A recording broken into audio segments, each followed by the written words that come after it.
Tagore school बावड़ी की online class में आप सभी का स्वागत है। सभी स्टूडेंट को गुड मॉर्निंग। आज हमारा 11वां दिन हो गया है, जिसमें हमारा जो लास्ट पर्सन रह गया था, अपनी जो एक्सरसाइज 12.1 है उसका लास्ट क्वेश्चन करेंगे।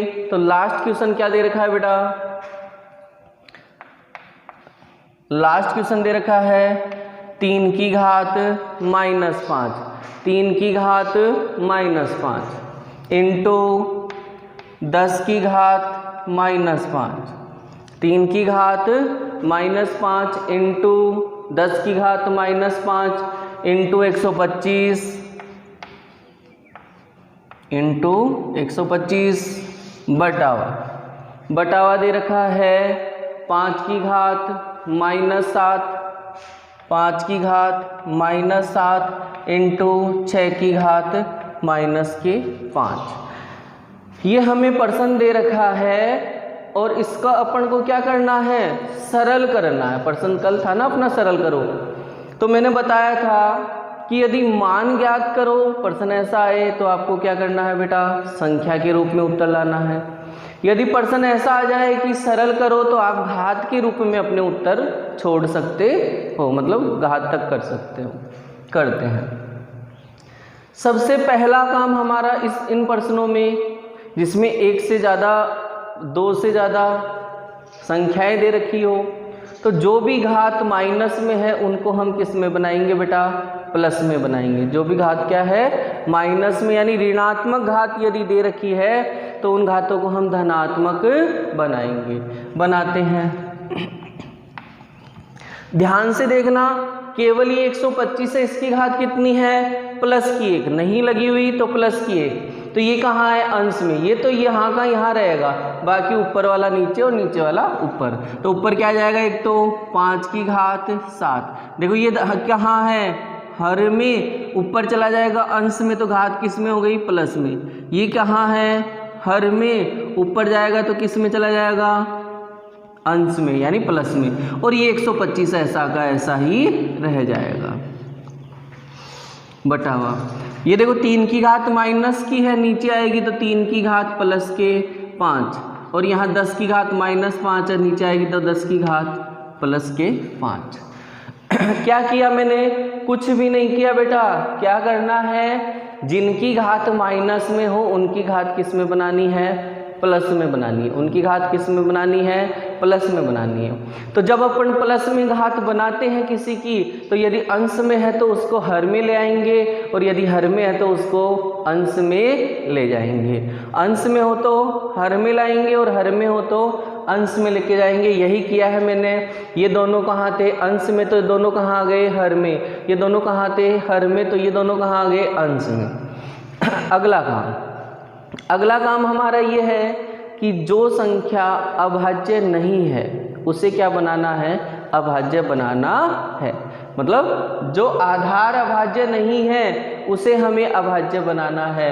तो ध्यान से देखो, 5 अभाज्य है। 6 है क्या? नहीं है, क्योंकि 6 में 3 का भी जाता है और 2 का भी जाता है। 125 है क्या? नहीं है। 3 है और 10 नहीं है। तो जो अभाज्य नहीं है उनको अभाज्य बनाना है। बनाते हैं बेटा। 5 की घात 7 गुणा 6 को बनाओ। तो देखना बेटा, 6 में भाग दिया किसका? सबसे पहले 2 का। कितनी बार? 3 बार। फिर से 3 का दिया कितनी बार? 1 बार। तो 6 को क्या बनाया हमने? 2 गुणा 3। तो ये लो बेटा, 6 की जगह मैंने क्या लिख दिया? 2 गुणा 3। ये 2 गुणा 3 किसको लिखा है? 6 को ही तो लिखा है ना मैंने। और 6 के घात कितनी है? 5। तो इन दोनों की भी घात कितनी हो जाएगी? 5 ही हो जाएगी। नहीं समझ में आया? यहाँ क्या लिखा हुआ है बेटा? 6, और 6 को आपने क्या लिखा? 2 गुणा 3, 2 गुणा 3, और वहाँ 6 की घात कितनी है? 5। तो इस पूरे की घात भी कितनी होगी? 5।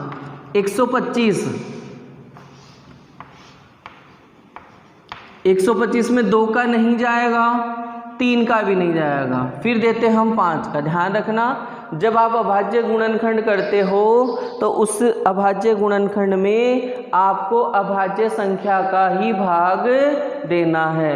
जब अभाज्य गुणनखंड करो तो उस अभाज्य गुणनखंड में आपको अभाज्य संख्या का ही भाग देना है। तो 5 का भाग दो बेटा कितनी बार, 5 दूनी 10 और 5 25।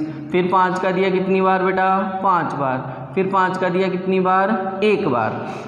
तो जो ये 125 है, इस 125 को हम क्या लिख सकते हैं, 5 गुणा 5 गुणा 5। 125 को हम क्या लिख सकते हैं, 5 गुणा 5 गुणा 5। और इसका मतलब क्या हुआ, 5 की घात 3।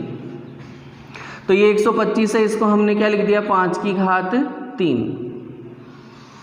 नीचे आओ बेटा, क्या है, 3 की घात 5 इंटू 10 अभाज्य नहीं है, 10 को भी बना लो बेटा।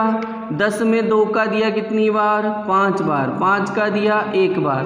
तो 10 को हम क्या लिख सकते हैं, 2 गुणा 5। 10 को क्या लिख सकते हैं, 2 गुणा 5। ये किसको लिखा मैंने, 2 गुणा 5, 10 को। और यहाँ 10 की घात कितनी है, 5, तो इसके भी घात कितनी आ जाएगी, 5।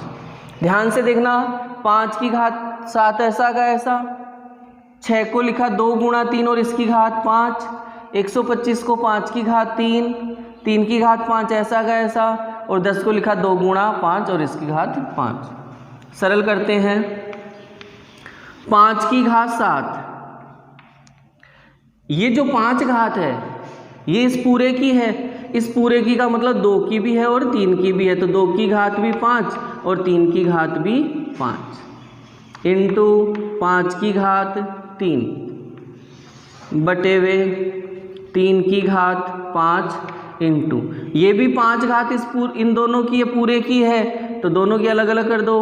2 की घात 5 इंटू 5 की घात 5।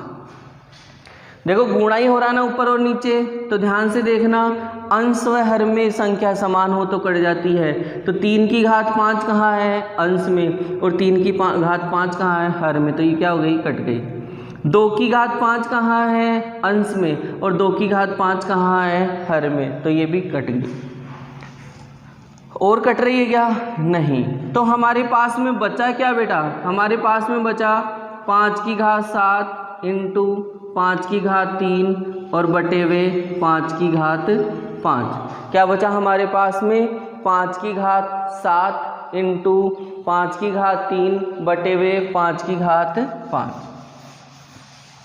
कल हमने जो प्रश्न किया था 25 इंटू टी की घात -4, 5 की घात -3 इंटू 10 इंटू टी की घात -8। तो उसमें मैंने क्या कहा था आपको कि अंश अंश में हर सरल करेंगे और हर हर में सरल करेंगे, फिर अंश और हर में। तो ऊपर ध्यान से देखो बेटा, ऊपर क्या हो रहा है, गुणा, और गुणा में क्या समान है, आधार समान है। गुणा में क्या समान है, आधार समान है, तो घातें जुड़ जाएगी बेटा। तो ऊपर कितना हो जाएगा, 5 की घात 10। देखो 7 और 3 कितना हो गया, 10, क्योंकि क्या हुआ कि सर गुणा में आधार समान हो तो घातें जुड़ जाती है। तो यहाँ ऊपर वाले अंश में आधार समान था, घातें जुड़ गई। नीचे एक ही पद दे रखा है तो कुछ नहीं, ऐसा का ऐसा। अब ये कहाँ आ रहे हैं, बट्टा में, बट्टा लगा हुआ है। और बट्टे का मतलब क्या होता है, भाग। तो भाग का याद करो नियम आधार समान का।